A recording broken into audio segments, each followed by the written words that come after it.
Again, everyone, and welcome back to another very special episode of Once Upon a Turnbuckle. And I started to say actually that this is the place where the ring may be square, but the stories certainly aren't, and it doesn't ring any truer than with the guest I've got with me right now. Someone whose work I have been an admirer of actually for quite a while. So I'm so stoked to be able to bring him onto the show. He's not only a fellow podcaster, host of the very famous Wrestling Life podcast, but also the author of the recently released autobiography of wrestling legend Marc Mero, Bad to Good. Ben Veal, welcome to the show, mate. Chris, thank you for having me. What a lovely introduction. There you go. I haven't got it written down or anything, so it's genuine as they come. It's such a pleasure to have you on here. I have been meaning to kind of reach out for quite a while to kind of try and do this, because I think from my perspective, we share a lot of the same interests, obviously very much into wrestling, which we'll get into, podcasting and writing. It's kind of like same kind of path that I'm trying to follow, but you have definitely stumbled across a lot more success in it, and it's just fantastic to see someone and be able to observe someone who has just reached the heights that you have with what you're doing. Well, thank you. And if I play it back, you've excelled at your beard game over Thank you. the years. So, I'm working towards your I your don't know. facial hair. It's annoying. It's annoying. It's kind of growing to this length. I'm not sure if it's me, but thank you. I'll take that. I'll definitely Thank you. take that. And it is kind of surreal to hear things like that because, I am essentially at my heart I'm just a wrestling fan, someone who was a 8-year-old boy who fell in love with the WWF. And I have, since I made the decision to kind of really go all in on podcasting and writing and being part of this business, I have been really surprised at how quickly everything's grown and feel very blessed and kind of humbled really at how it has all Yeah. evolved because I didn't see it happening this quickly. No. And I think part of it is because we're in this kind of real era of nostalgia, and there's a lot of people who are our age who are longing for the golden days and Yeah. have seen a lot of change in wrestling in the last few years. And I think there is a desire to hear people's real stories and maybe get some unglossy conversations in a world where wrestling has suddenly become very, very glossy and polished. Well, that's a fantastic. You've hit so many nails on the head there. As far as as far as I feel, and a lot of others who I converse with at the moment, we are of a certain age where we are longing for those golden days again.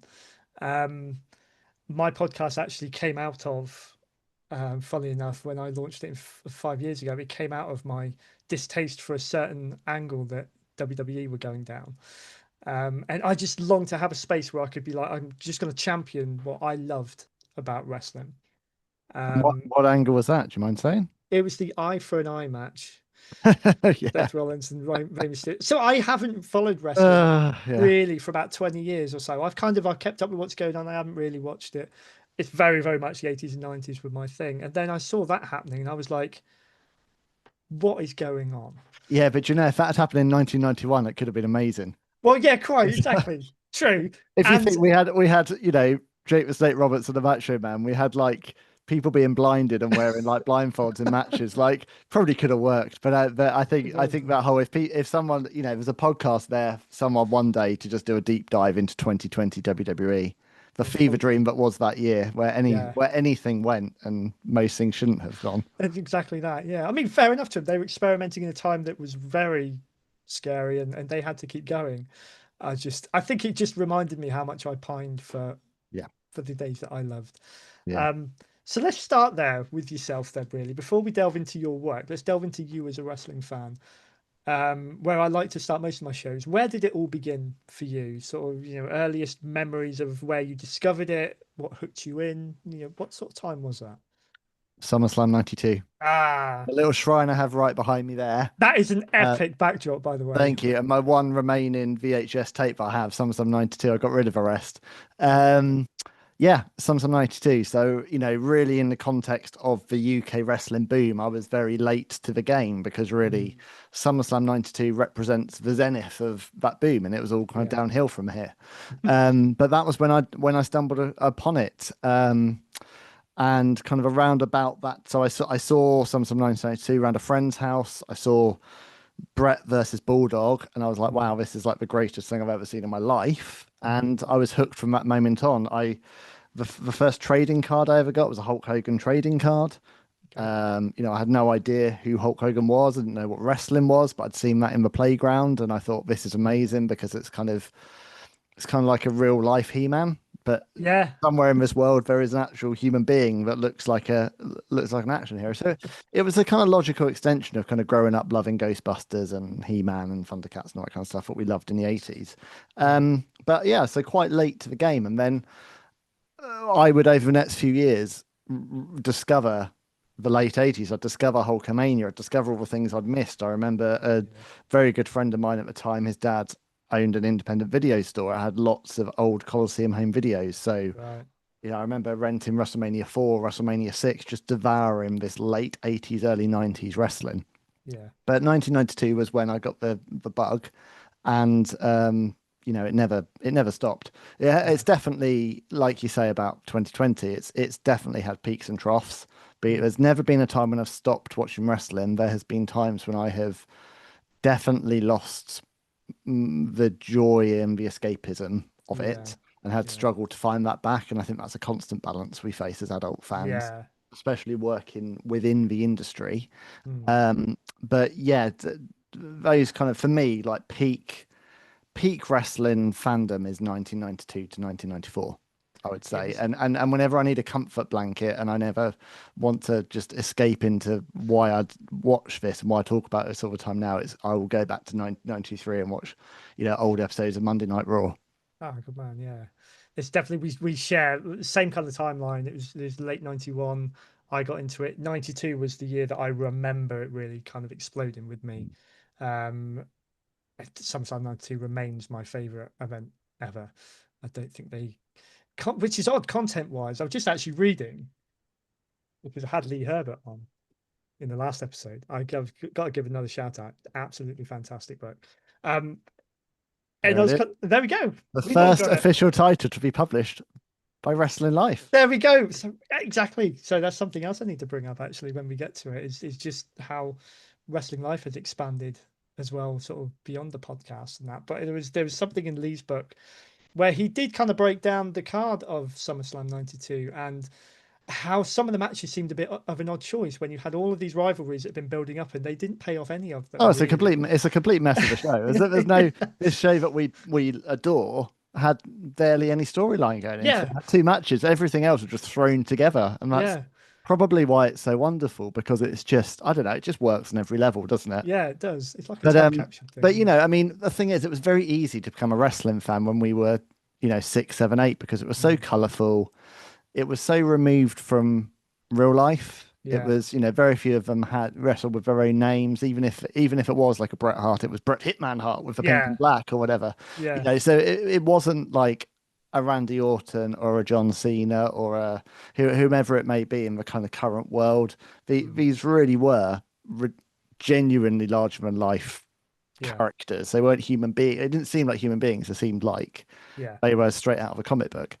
It's Mm, no wonder that we all fell in love with it. mm, I think what's interesting is the people that stuck with it, because of course there was a lot of people who after like 1993, yeah, until the Attitude Era, um, walked away from it. yeah, What I've loved in the last few years is reconnecting with a tribe of people who stuck with the WWF during 1995 and yeah. who remained fans, in the era of TL Hopper and I was going to ask you about this really yeah. because just really from a personal perspective, because as well as 92, 93 being like you say, a bit of a comfort zone that I go back to, 1995, 96 is also that for some reason I've Mhm. Yeah. discovered recently. And I did a podcast episode near the start when I was starting off where I just did like a year's review of 95 and I didn't really do it much justice. That didn't take long. No, there wasn't. Well, there wasn't a lot good to talk about. But the more I go back on it, it's like there is something that draws me back Yeah. to that horrific year, especially '95. What was your take on that time, really, as a fan and looking back on it now? I loved it because I was 11 years old, so it's still Yeah, WWF, isn't it? That was yeah, actually the year that we got Sky TV, so actually I same. started to get Yeah, access to it yeah, because same. for 3 years I'd been taking my VHS tape down the road to to a friend's house to record it every week. So that was the year we finally got Sky. Yeah, Yeah, no, I mean I remember the Skip and Barry Horowitz yeah, angle. I loved Dean Douglas, because the thing is at that time I wasn't. Yeah, I don't want to say smartened up because I never worked mm, in wrestling business. I am yeah, intrinsically a fan, yeah. um, but I didn't understand. I didn't know who Dean Douglas was. I didn't know about No, ECW. I didn't know about no. politics. I didn't know about Click. And there's a love. I like kind of looking back at the era until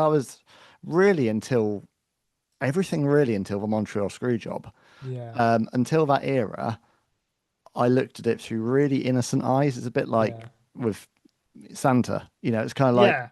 I didn't really question the magic. There's No, people saying, "Oh, it's all fake and stuff," but I didn't really think about it no. until Montreal, and that was when my relationship with wrestling changed. Yeah, Um, but before then, yeah, I mean, 95. I had Diesel, I had Psycho Sid, I had Shawn Michaels, I had Bret I Hart. What's not to like? I was 11 years yeah. old. It was my WWF. I didn't notice dwindling gates at the No, shows, or same. I wasn't reading the Wrestling Observer. I was just No, watching WWF, and I was watching WCW as well, and yeah, when I could, and I was keeping up to date with all of their characters and what they were yeah. doing. So I just would It watch was a any cool wrestling I time. could. Yeah, Yeah, and I get what you're saying, but when you look back, yeah, there are some great moments from 1995. yeah, Someone like Bret Hart's match with Hakushi, or his match with Davey Boy Smith, or yeah, the second ladder match between Razor and Shawn. Some of the stuff that Sid was doing with Shawn Michaels. There's some really good stuff in that era. yeah. There was just also, Manta. Which I didn't get too exposed to because by the time I got Sky, it You don't want to be was exposed to July. Manta. Well, no, you don't. Um, it was like July, and I think the first thing I saw when I turned on Mania, the first weekend we had Sky finally, is I saw about the Barry Horowitz thing. It was the build up to In Your House 2, and then I Mm, really got into the build up to SummerSlam. So Mantar by that point wasn't really around. Man Mountain Rock was already basically a jobber on Superstars, and there was all these guys I had no idea who they were. yeah. And it just seemed to be every time I opened WWF magazine before that, there was someone new that they were unveiling. There was someone new on TV every week that I turned it on. There seemed to be it was rapid. Yeah. Maybe that's why I liked it. It I was think a period of experimentation, and yeah, that's what's yeah, great about wrestling is that you do have these periods where things it feels like nothing's happening, and then suddenly there's a lot of change, and yeah, then it stabilizes again, and that's always been the case. And I think that's what a lot of fans have experienced in the last 2 years with TKO's WWE is like yeah, we're in a period of a lot of change very quickly at the moment. And generally, when that happens, that's quite uncomfortable. And I yeah, think there's a lot of old school fans who are kind of adjusting at the moment to yeah. a change in presentation that isn't the product we've got used to. No, And we will get used to it because we've got used to so many different iterations of wrestling in the past, but it just takes time. it's just why people keep gravitating back to it. I suppose I can easily say I haven't really watched it week in week out for about 20 years. I still follow it. I Yeah. still got it on my feed. I'm still checking in every week to see what's happening. I can't seem to let it go. Um, No, and now I look through it through different eyes. I mean, I'm looking at kind of people I want to interview, but also mm, topical things. I do a lot more on the channel now in terms of reflections on things that are happening in the moment. So, yeah, for example, at time of recording, I'm going to be doing a video later today talking about AJ Lee talking openly about mental health on Raw because I think that's really interesting. And I okay, think that's yeah, something we would not have seen even 2 or 3 years ago, a talent talking about mental health struggles. no, So I tend to kind of look through it. I follow the product in terms of more what might be of interest to my audience yeah, and what can I say that's maybe slightly different, because there's so much content out there. I'm just trying to capture my own little kind of yeah. You audience don't, really with my it's my thoughts. it's too easy to share the same opinion with someone and say the same things. But I mean, what you've done, what your show at least has done in my eyes, is really it's really garnered attention. for whatever you're doing and who you're talking to. And so let's kind of jump a little bit, but jump to uh, wrestling life and your writing. What came first? How did your podcast come about, first of all? My podcast came about because I already had so I have two podcasts. The other one's called Good Journeys. It's Hmm. about inspiring people and the lessons they've learned to live their lives. One of my first guests on there was Nick Aldis because I've known Nick for a long, long Okay. time. I then, through the process of doing Good Journeys, had a few other people on, but it was always to ask a few other people that were in wrestling, but it was to ask them about things in their life that weren't specifically wrestling. So I had Matt Sure. Cardona on to talk about losing your job because him and I both were made, we both lost our job on the same day at the start in 2020. Had Right. Lillian Garcia on to talk about losing parents, having recently lost my dad at the time. Stevie Richards to talk about his spine infection and almost Wow. dying a few years ago. So I kind of was having wrestling people on this show that wasn't a wrestling podcast. And it got to summer of 2023, and I thought, I think I'm just going to go all in on this and actually do a wrestling podcast, but try and do one which is the same principle of, Mm. as a journalist, asking people about the real people they are, and whether that's faith or family or Yeah. bereavement or mental health, whatever it may be. Obviously, sew in some wrestling questions, Yeah. but not a podcast which is like, talk to me about this feud you're having right now. Yeah. Who's going to win next month? Like, very much conversations. My conversations are designed that you could hopefully watch them in 10 years' time and you'll still get something from them. They're not dated conversations as much as possible. Sure. Um, so it's kind of a natural evolution, really, from doing the first podcast. 10 years previously, I used to have a wrestling website, a wrestling news website. I used to write for Daily Mirror about TNA. Okay. So I kind of good, I had some good connections within wrestling Yeah. business that I'd kept in touch with. So when it came to launching a wrestling podcast, had some good Some way people to to start start. off with. Some Yeah. really interesting people. Like I've said it countless times, but Nathan Cruz being my first guest and doing like a 2 hour, like really deep dive, talking a lot about mental health and really tough things that he went through after he wasn't signed by WWE and Mm. things like that, and how wrestling friendships had helped him. That kind of set the blueprint, and it's just kind of grown from there, really. I mean, That's there's amazing. a huge amount of work that goes into it, and constantly trying to find new and interesting guests, Yeah. and then researching. Yeah. Because if I get half an hour with a guest, I want to ask them something that someone else they haven't been asked. Quite. That's kind of my goal. So, Yeah. Yeah. I just had Killer Cross on Carrying Cross, and I had Mm. half an hour, and I was determined to make that half an hour different to all the media he's been doing, and, Yeah. and I did. I made sure to research that book so heavily and Yeah. his career to ask him things that other people weren't asking him, and that's what I try and do through the show Yeah. is try and get people to reveal things that they haven't shared before, but only in a way because I'm curious, not because I'm there just Sure. trying to Yeah. get the headlines. And that's the struggle as a content creator these days is full well that the things which do well on YouTube and the things which will find an audience are generally the negativity. Yeah. And wherever possible, I'm trying to focus on the positives Mm. while also recognizing that sometimes you have to use that sometimes the negativity is the thing that leads people to the positive conversation. So sometimes Quite. you will hook an audience because it's so and so shooting on something, but then if you can get the audience into the conversation, they'll suddenly discover that it's quite a rich, Yeah. a rich episode which contains lots of positive stuff as well. Yeah.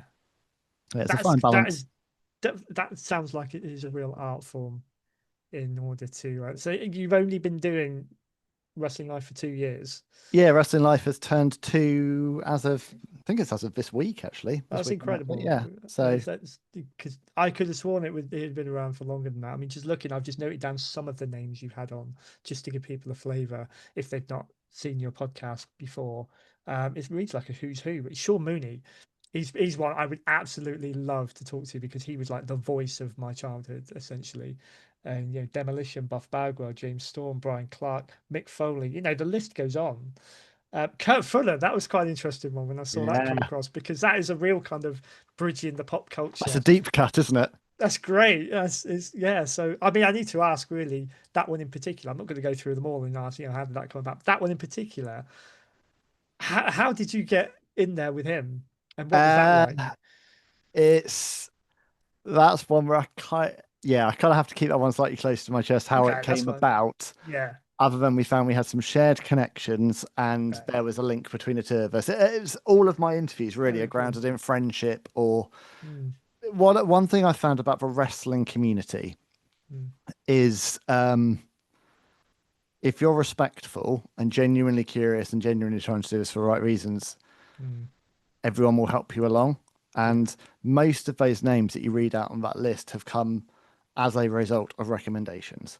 So Sure. someone Yeah. has been on my show and has recommended me to another one Mm, and another one and another one. And it's yeah. slowly snowballed to the point that I think after 70 plus episodes, people are starting to be like, oh, actually, yeah, he's in the sea of podcasters that there are. He might be worth 30, 40 minutes of my time because I get a good Yeah. conversation out of him. And Yeah. I think that's where it's grown organically, is just that people have kind of recommended me. I mean, the Kurt Fuller one, there was part of that was we had a link in terms of a very good friend of mine has made two incredible films about Ghostbusters, incredible Okay. Ghostbusters documentaries. And so there was a link in terms of a Mm, connection, mm. but it was for me to kind of set the scene to Kurt in terms of actually I didn't feel that he'd ever done like a really, really solid in-person interview on No Holds Barred, not one that I'd ever No. seen. It's come up a lot No. on podcasts, but not like a real deep dive into it. Okay. And so I reached out to him and said, I absolutely adore this film for all its faults. It's genuinely one of my favorite films.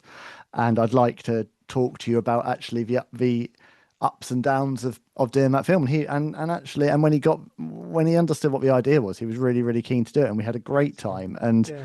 it was just crazy that it happened. We recorded that 4 weeks before Hogan's death, Yeah. because we're pretty critical about the Mm, Hulkster's acting ability and some elements of what went into that film, but at the same time, very respectful about the fact that he was such a huge name that he got a whole yeah. film basically off his star power, and it's Kurt Fuller's first role, so without No Holds Okay. Barred, where's his career? Like, so Wow. it's but that was a special one. That was a really special one. As someone who Yeah. adores Ghostbusters, with as much love as my office here, my studio is 50% wrestling, and the bit you can't see is like a 50% Ghostbuster shrine. So they are my two loves, and to meld those two was really That's special. very cool. That's very cool. And that just shows I love the organic nature of podcasting. Mm. And who you can meet along the way and how these things come about. Um, so I mean, obviously, one big thing I wanted to talk to you about, which kind of nicely segues into that, is to your book. It was your first book, I understand. Oh, this old That thing. that So little one there, yeah. yeah, Bad to good with yep. the one and only Marc Mero. Gonna be bad. As a first book, I couldn't believe that when I read that. I was like, no, this guy surely has had other things to his name before this.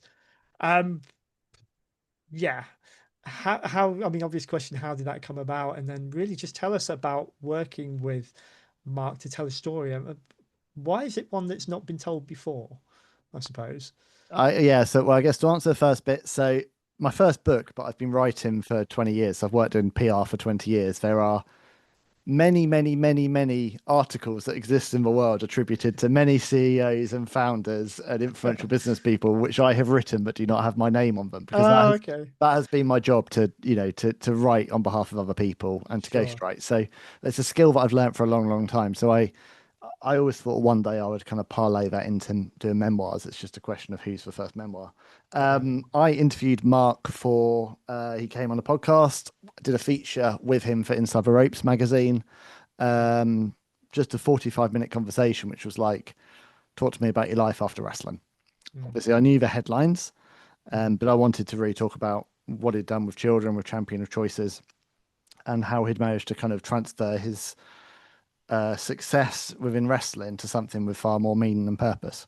sure. Have that conversation with Mark, you know, beautiful conversation, as all conversations with him are, because he's a very kind and genuine man, but he Mm, gives a lot to interviews.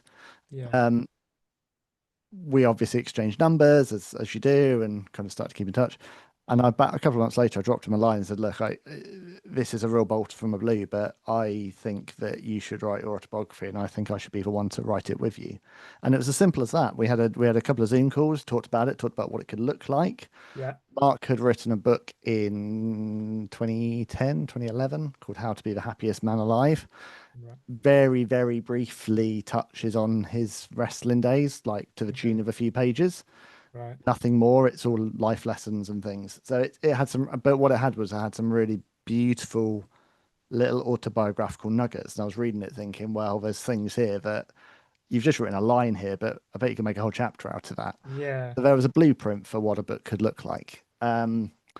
Yeah, we got talking and he loved the idea. And we went out to publishers and got a publishing deal. And that's where we are. It was released in March this year. And, I'm really, really proud of it. Mark's really proud of it. I think, we went into it. This was not going to be like a, tell all on Sable. And I No. think there's probably an expectation that it's going to be some kind of Yeah. burial book on Rena. And that wasn't, Mark is so far beyond the point of having any animosity towards her. He's completely changed his life. It's 2 decades ago, for Right. one thing. Us as wrestling fans, sometimes May dwell on it a little bit, we but sometimes forget the amount of real time that's elapsed between yeah. things. So like Yeah. 1998, 1999 to us doesn't feel long ago because that's like WrestleMania 15 or Yeah. 14. Quite.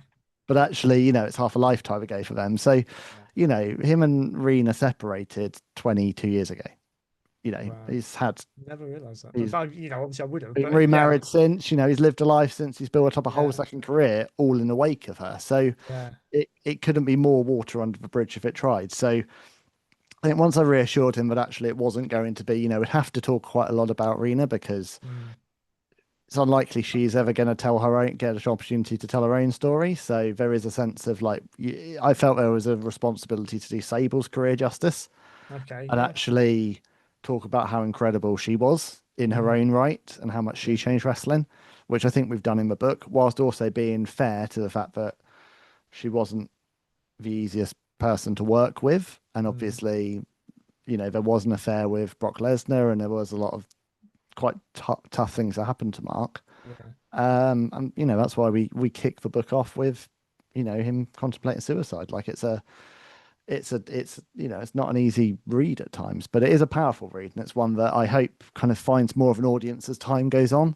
Mm. Mark's been on all of kind of a big podcast talking about it, and it Yeah. did kind of top the wrestling bestseller charts for a little spell, which was lovely. But I hope over time it kind of much like the Wrestling Life podcast episodes, I hope that it's quite evergreen and it Mm. won't date too much and it will continue to find Yeah. new readers year after year. Because so much, Yeah. I mean, there's nothing really contemporary in the book. It is all kind of looking back on his wrestling life and his Yeah. life afterwards. So, but I mean, the thing about Mark is like his life before wrestling was just as interesting, if not more interesting than his life in wrestling. So it is a proper like it's like 3 books in one, three Okay. very Yeah. different sections join up to Yeah. create the whole, if that makes sense.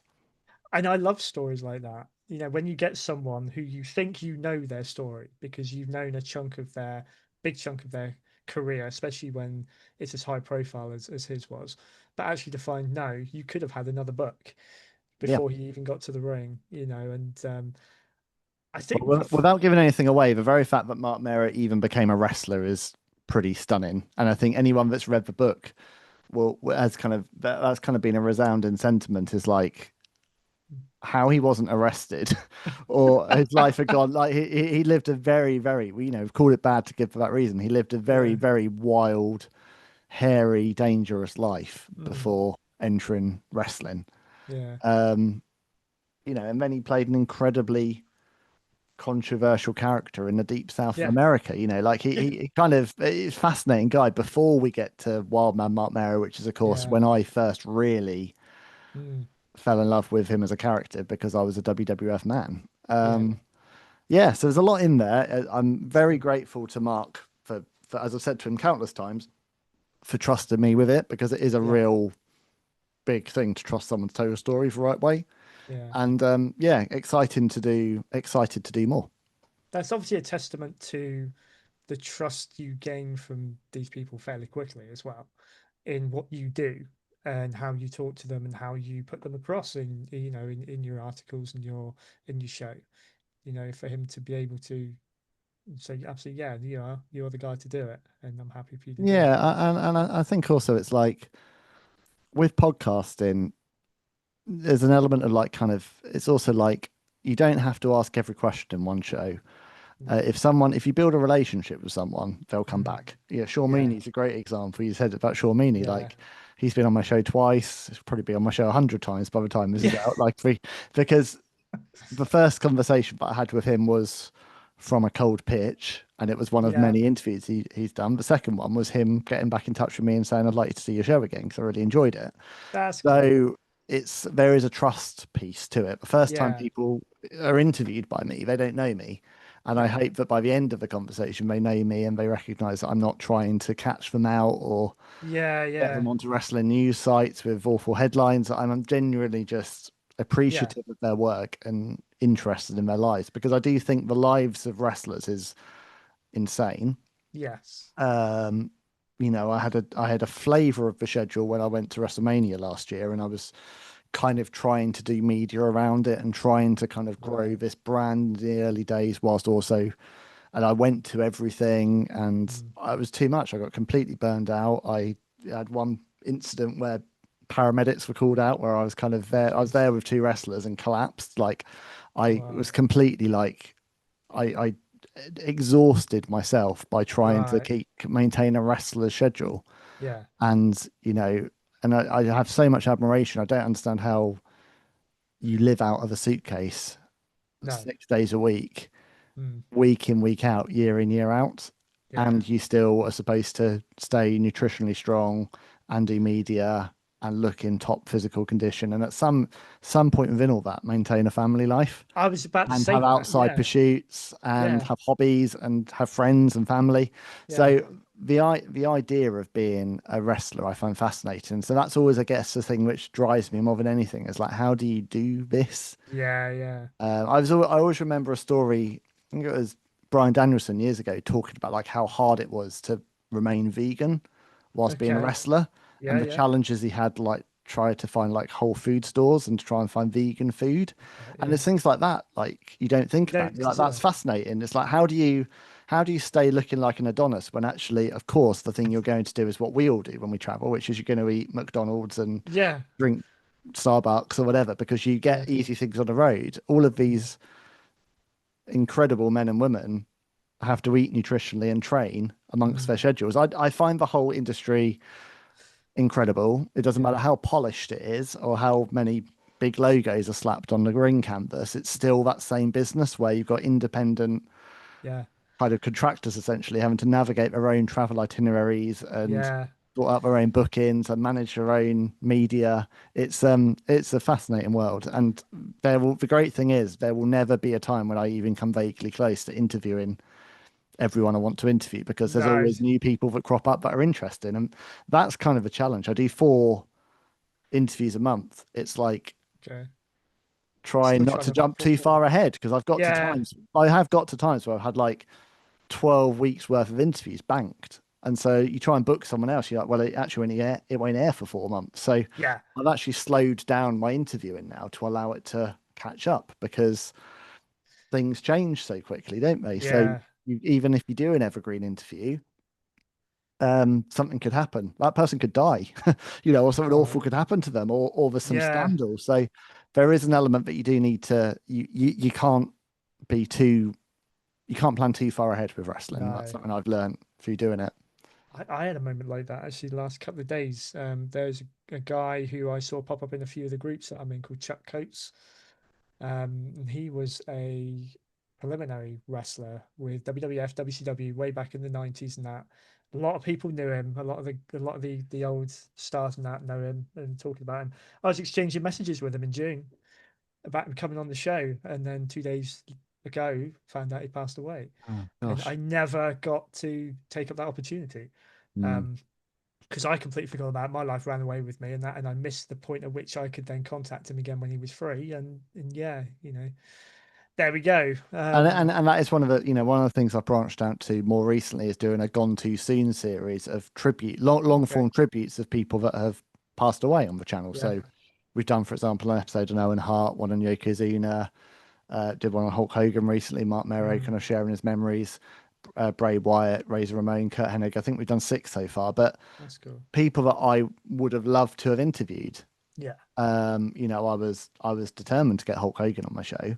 Yeah. I'd made inroads. I was working towards that. Sid was another one that I was trying to get on Uh, my show. I was heartbroken. So there's an yeah. element of also for me as a fan, saddened I didn't do this all earlier because a lot of Yeah. the people I loved as a child are no longer Mm, with us, or they're in too ill health to to to do do it. And it. that's why I'm Mm, so grateful I've managed to have people like Demolition yeah.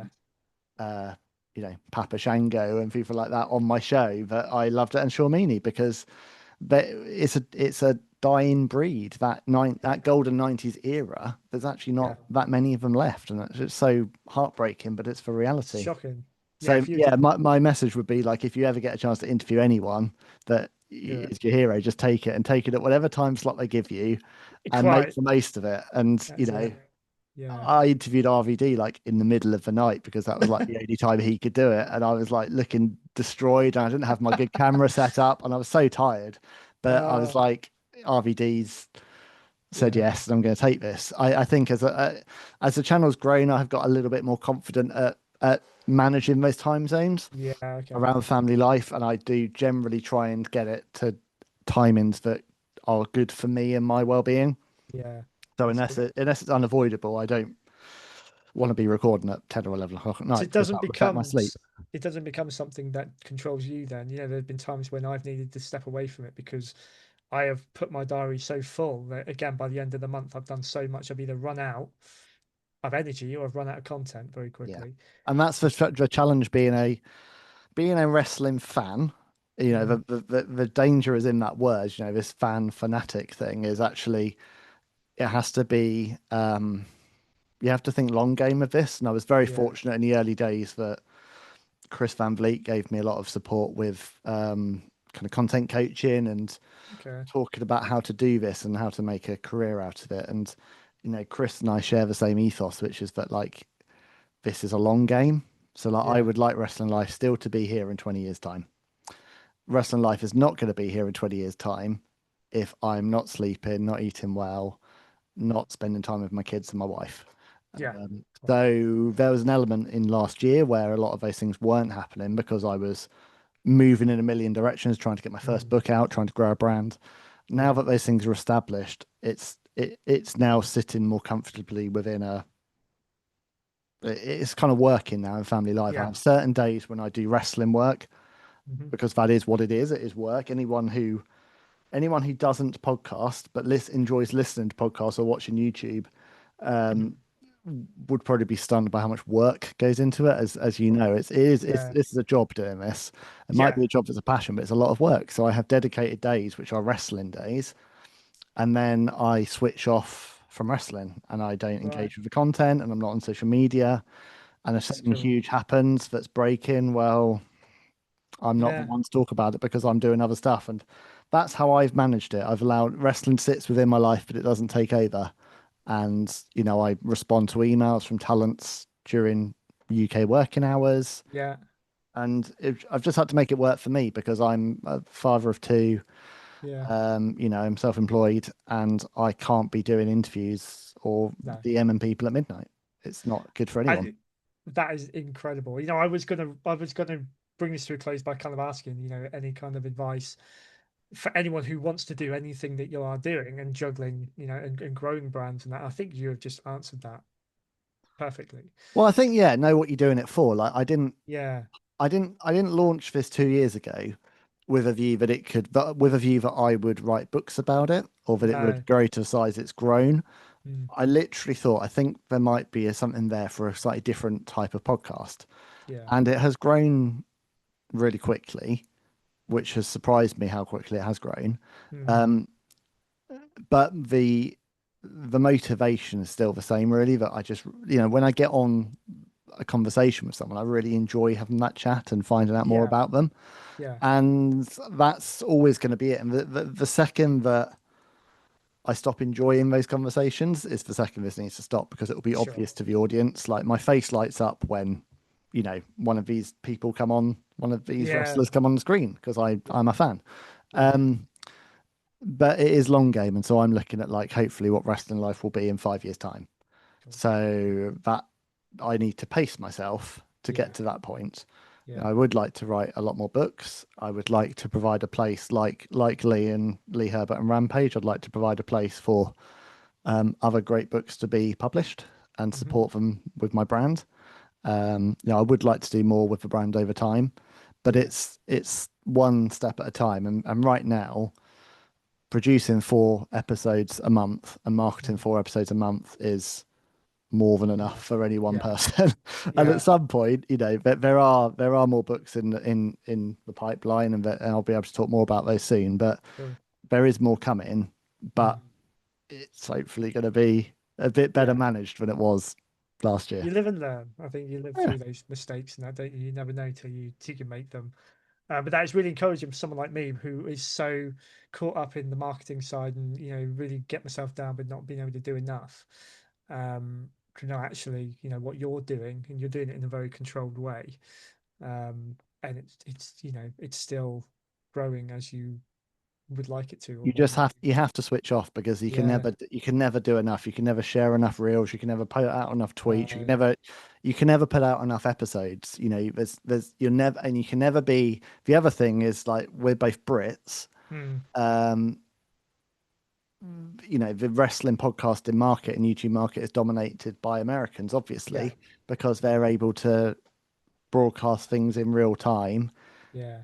in a way that is difficult for us unless we're willing to be up at 1, 2 in the morning on YouTube. So Yeah. it's also knowing that what my strength is, and so I occasionally do a topical video. Hmm. The reality is, by the time it's published, it's 18 hours past the point of topicality. So Sure. it Yeah. gets some pickup, but I'm not there watching Raw, live streaming No. my reaction. No. It also wouldn't be genuine, because No. Fair I'm dues. not there like, oh, AJ Lee's come back. No, It's like, you're just obvious. watching TV. Yeah, I'm So just. It's like, all right, that's nice. yeah. So I'm not there to. I'm not like a overly expressive big wrestling No. fan. I'm someone who loves the product, really admires the people, but Yeah. I'm not that effusive with my facial expressions or No. Fair all that enough. kind of You're stuff. like you say, we're Brits. We don't I'm do that Brits, kind of thing exactly. I anyway. don't. So So, but I just want to keep kind of growing from where it is. Every time someone says to me that they enjoy the conversations, it means the world to me, because yeah. you put these things out, you're throwing it into the void. You think they're Mm. good, Mm. but to have other people enjoy the interviews means Yeah. so much. So I'm really glad that it's starting to find an audience, because Mm. hopefully that means with every episode it grows a bit and more people discover it, and Absolutely. it's a nice platform for wrestling, and hopefully what comes out of it over time is a slightly healthier Yeah. community as well. Yeah. Like, I'm really keen on, like, the online community that's on YouTube, to try and help create a bit more of a supportive community, or a nicer one. Like, Yeah. yeah, I've had people be trolls on there, and Okay. I've kind of politely replied and asked why Yeah. they asked that, or not in it, because I'm like, I just want to kind of, if I can, slightly create a place where not Same. everything has to be like being really critical about people, No. because these are all people that have feelings and families, and Yeah. Yeah. um, Exactly. yeah. And So I kind of, that kind of culture of knocking people down, I'm trying to challenge that where I can, that's cool. No, gently. it's too much of that around. I think it's too much excuse for people to be like that and others to feel it's okay to react like that. And then all of a sudden it just snowballs. Yeah. Ben, this has been amazing, mate. It's such a shame that I wind it in a bit because I could probably talk to you for Well, hours on end. we'll do another one sometime. Absolutely. Yeah, we will Yeah. definitely do that. Um, I always give my guests a minute or so at the end just to kind of plug yourself and your socials. Where can people find you? Keep in touch, keep up to date with everything you got going on, because obviously you have got quite a lot going on. Yeah, well, easiest place is to go to the website wrestlinglife.online, because that has got links to Spotify, Apple, YouTube. It's got all the social stuff down the side. Crucially, it's got a landing page of books. So that's Okay. got Bad to Good and Rampage on it. So that would be the best thing. Buy a book. That would help me a lot. Absolutely. But yeah, wrestlinglife.online. On most socials, it's at Wrestling Life Online, apart from X, where it's Rest Life Online or whatever I could fit into the Everyone seems to space. struggle with that one. I'll Yeah, bear in I know, mind. 15 character limit. It's 16 Yeah. characters, but yeah, or maybe longer. But yeah, so Wrestling Life at Wrestling Life Online. I do a little bit on TikTok. I'm starting to be there, but Instagram is the main place. I think is where I post most of my reels, and then of course YouTube each Tuesday evening. There is a new interview that goes out, and then over the course of a week, you get clips from that interview. Say that Okay. Yeah. which feed back to the big one. But we always start with Awesome. the big hour and a half long interview, and then you get little bits of it over the Rest. week. I like that. Well done. Cool, cool. Thank you, Ben. But yeah, Anyway, keep up the good work, Chris. Thank you I will for try. inviting me on. Sure. Anytime, mate. Anytime. All the best, and we'll speak to you soon. See you soon. Bye. Bye. If you enjoyed this episode, please take a moment to like, share, and hit the subscribe button. Also follow us on Facebook and Instagram at Once Upon a Turnbuckle to keep updated about all future shows.